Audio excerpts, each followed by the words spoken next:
Who's that guy? Who's this person? He hasn't been around in a while. This is what I would like to call, or what the industry would call, a hiatus. Yeah, no, definitely not planned to have such a, it's just a blackout in videos on Island ADV here for so long. But you know, there's lots of reasons for it. I won't go into the weeds and into the details about it because, you know, I don't like getting into too much of that stuff with this channel. I've never really liked to get into the logistics of YouTube with this channel because I don't really think that that's what we're about here. We're about having a good time. We're about having, you know, fun with making videos and being creative with making videos. And I've always said this, I've said this many times before, that if I don't feel like making a video, I'm not going to make a video. Because if I force it, it feels weird. But overall, I mean, I guess to just sum it up, it's been the tail of the tape for the entire summer and the fall now too. You know, lots of plans, no time to do them, or something keeps getting in the way and like detracting from the plans. So, and you've got, when that happens, you've got two options. You can keep beating a dead horse and keep driving through and banging your head against the wall, or you can just take a break, do other things. And that's what I like to do. Overall, when it comes to stuff like this, you know, I like to vary my hobbies. I really enjoy learning stuff. So that means I have a lot of hobbies, and it means that I change things up quite a bit. Now, does that mean the Island ADV is over? No, I definitely not. And I think I deserve a little bit of credit for not having a giant, you know, thumbnail that says, I quit, you know, this is the end. No, I never do that stuff. But no, it's going to change up a little bit. But also, beyond all of that, you know, foolishness, I've got other cool things about the motorcycle to update you about. I do actually have video from the fall in the old storage locker that is the memory cards that make up all of Island ADV, and I've got some video to put it up there. It's just finding the time to get it realized into something. I think I've got one more weekend off before I got to do a bunch of weekends work, so I should be able to get that together. Anyway, I've made some decisions with the KLR 650. Let's go over them. Quite a bit new up on the dash. Look at the size of that windscreen. Holy smokes. That is quite a bit taller than I'm normally used to. I've held off getting this for years. I wanted to do this day one with the KLR 650 because I love that wicked profile. Do you see how it just stands right up? I love how that looks. I think that's so cool. It's not everybody's, you know, glass of wine or whatever, bottle of beer, cup of tea, whatever have you, but I've always loved this and I've always wanted this. And you know the reason why I haven't done it? Because that's the camera angle right there, straight through the smoke. And it kind of makes the camera angle not so great. So I haven't done it. And I've kept the original screen down this way so we can have that.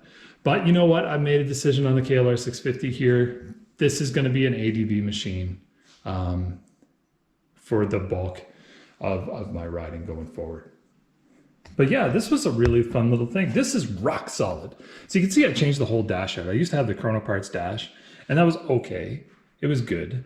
I liked it. It did, you know, it served us well. Like how many years and how many big trips have we done with that Chrono Parts dash? It's been great. But this is just the one I got on Amazon, and I'll give you a link in the comments or in the description or wherever, so you can have a look. I mean, you can find it on your own pretty easy. And look what they did here. You know how when you usually do these, they have like the death spikes, but look at this, they have rounded theirs off. I might still grind that off who knows.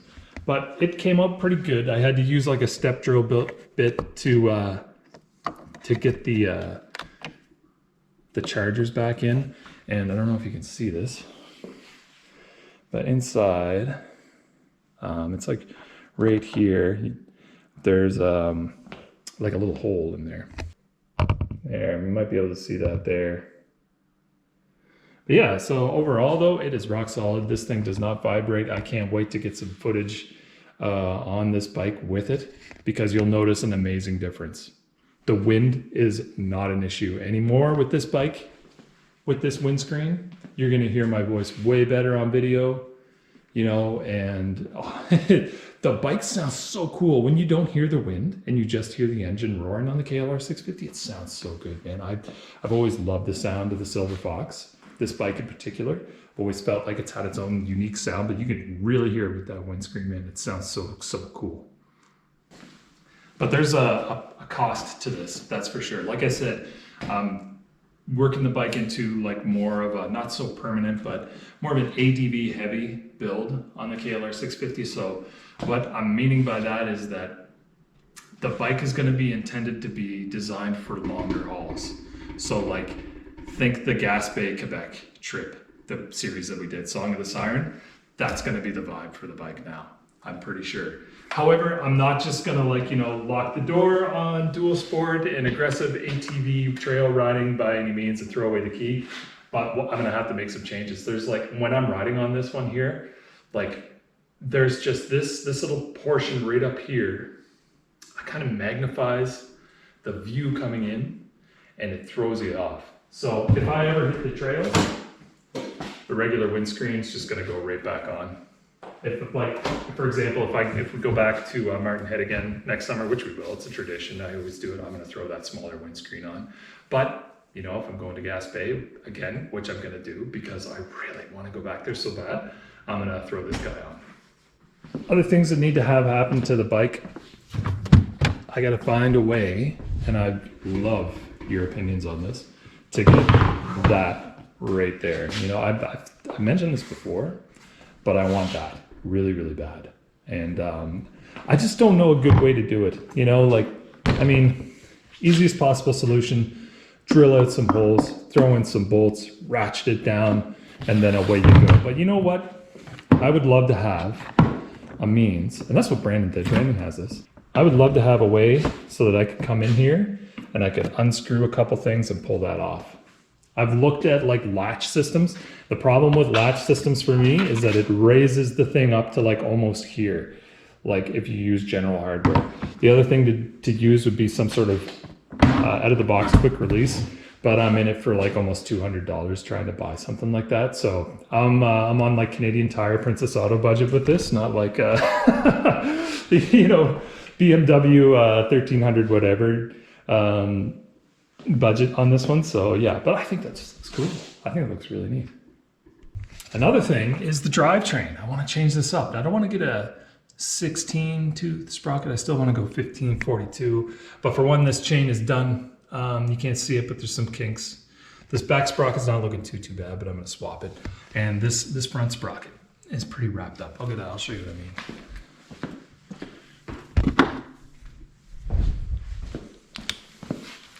Yeah, look how thin those are, and they're bent up quite a bad too. So I have got some plans. Where are we at here? Is that it? No, those are bearings. Where did we put those? So got options here. I bought 2 new front sprockets. So this is what you're used to, what I'm used to seeing. I throw one of these guys on there. But the stock KLR sprocket has this, like, you know, cushion, you know, this cush to help reduce the vibration in the chain rattling. So I actually found a compatible one like that. Not entirely the same, but not completely different either. It's still the proper sprocket for a KLR 650, but it does have this little cush here too. So I'm going to test this out and I'm going to let you guys know how it is, but I'm not going to be able to get back to you on that until like next season, probably, right? I am on the fence as to whether or not we go with a new tire next year, but I think you guys can imagine if I was going to make a decision that was going to be more ATV driven as far as the tire is concerned, you know what it's going to be, right? It's going to be the 705 for sure. I haven't pulled that. I haven't pulled the cord on that one yet. That's for sure. I just love the 805s. I love the, if you want to go off road and have fun, you can. If you want to ride on the road and have fun as well, you can for like 10 to 11,000 kilometers. Those tires are just too good. I just love them so much. I'm just probably going to buy another one. Let's get a spare on the wall over there anyway. So yeah, I really like this. This looks really good. And I think it's a good change for the bike. As far as what I want to do with the bike. You know, I'm really looking forward to going back to the Gaspé Peninsula and doing that trip again. I love that trip so much. It's such a great out of the box, get on the bike and ride kind of trip. And that's the way I like it. Trips where you don't have to think so much. And you can enjoy, you know, the landscape around you and the ride that you're presented with. So I love it. And you know what, overall, I think things are changing here at Island ADV, and the philosophy about the videos is going to change. So normally what we've been doing, videos every Monday. Now it's if there's a video, there's a video. If there isn't a video, there's no video. It's as simple as that. So yeah, maybe there'll be a video next week. You know, maybe it'll be a couple weeks. Maybe it'll be a month or a couple months or something like that. It's more of a casual approach to Island ADV now. Because I'll be completely honest with you, I've pretty much done what I've wanted to do with this channel. And I don't want to shut it down by any means because it's a creative outlet. I really enjoy making videos. I really enjoy going on these adventures and bringing you folks along with me. So I really want to keep that going. And I don't ever want to close that door, lock the key, and throw it away. Like, you know, that's not something that I'm interested in doing. Because there's lots of opportunity for us to do stuff here in the garage. Of course, there's stuff that's got to be done over the winter here as I, you know, settle into the off season. Like it's snowing outside right now, so I'm not going to take the bike out for a rip. But yeah, I mean, like, there's still rides to be ridden on Prince Edward Island. There's still places we haven't seen on this small island, that's for sure. And I want to take you there for sure, and I want to go there on my own sometimes too. Maybe sometimes the cameras come along, sometimes they don't. But either way, thank you so much for hanging on. Thanks for staying with Island ADV. I always appreciate you. I always love having the ride group around, you know, and thanks to everyone who reached out with messages and said, hey, okay, you know, I appreciate that. That's cool. And if you didn't, that's also cool because, you know, it's just YouTube. But I'm all right. I'm hanging in there. We had a couple hills to climb over the summer, and we've climbed them. We're on the other side, and we're doing okay. But until the next time we meet, I guess, whether it's in here in the garage or if it's out there, or if it's doing something completely different, because that's totally allowed too, you know? Who knows what we'll do on this channel? Who knows what kind of videos we'll make? As long as it's fun, and as long as it allows me to be creative, and as long as it allows me to engage with you folks and have a good time with the ride group, then it's going to be a good video, folks. Anyway, until then, I'm going to do some more fall cleaning around here, and then I'll probably chill out for the afternoon. It's a nice lazy Sunday. I hope you're having a good Sunday too. Cheers.